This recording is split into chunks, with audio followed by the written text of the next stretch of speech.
بسم اللہ الرحمن الرحیم۔ دوستو، یہ وہ اہم چیز ہے جس کے بارے میں لوگ نہیں جانتے۔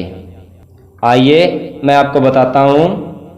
برسات کے موسم میں بارش کے بعد عموماً ایک نباتات قدرتی طور پر زمین کو پھاڑ کے نکلتی ہے، جسے ہم اپنی زبان میں کھما کہتے ہیں اور اردو زبان میں کھمبی، اور انگریزی زبان میں اسے مشروم کہتے ہیں۔ حدیث شریف میں اسے من و سلوہ میں سے شمار کیا گیا ہے اور اس کے پانی کو آنکھوں کی شفا یابی قرار دیا گیا ہے۔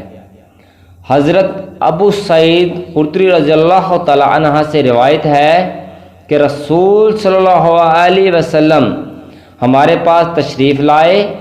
آپ صلی اللہ علیہ وسلم کے دست مبارک میں کھمبیاں تھیں۔ آپ صلی اللہ علیہ وسلم نے ارشاد فرمایا، یہ کھمبیاں من میں سے ہیں اور یہ آنکھ کے لیے شفا ہیں۔ حضرت جابر بن عبداللہ انصاری رضی اللہ تعالی عنہ سے روایت ہے کہ رسول صلی اللہ علیہ وسلم کے زمانے میں کھمبیاں بہت زیادہ ہوا کرتی تھی، تو بعض صحابہ کرام علیہم رضوان کہنے لگے، یہ زمین کی چیچک ہے۔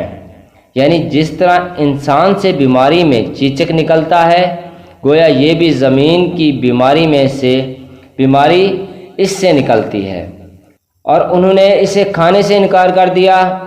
یہ بات رسول صلی اللہ علیہ وسلم تک جا پہنچی تو آپ صلی اللہ علیہ وسلم نے منبر پر کھڑے ہو کر فرمایا، اے لوگو، تمہیں کیا ہو گیا ہے جو یہ گمان کرتے ہیں کہ کھمبی زمین کا چیچک ہے؟ خبردار سنو، یہ زمین کا چیچک نہیں بلکہ من و سلوہ سے ہے، اور اس کے پانی میں آنکھوں کے لیے شفا ہے۔ علامہ نووی رحمۃ اللہ علیہ اس بارے میں لکھتے ہیں کہ صحیح اور درست بات یہ ہے، اس کا پانی مطلقاً آنکھوں کے لیے شفا ہے۔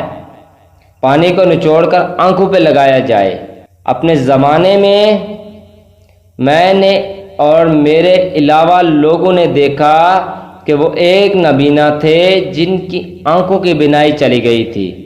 انہوں نے اپنی آنکھوں پر کھمبی کا خالص پانی لگایا تو وہ شفا یاب ہو گئے اور ان کی آنکھیں ٹھیک ہو گئی، اور وہ شخصیت علامہ شیخ کمال بن عبداللہ دمشقی علیہ رحمت تھے، جنہوں نے حدیث پاک پر اعتماد کرتے ہوئے اور حدیث سے تبرک کی نیت سے کھمبی کا پانی استعمال فرمایا تھا۔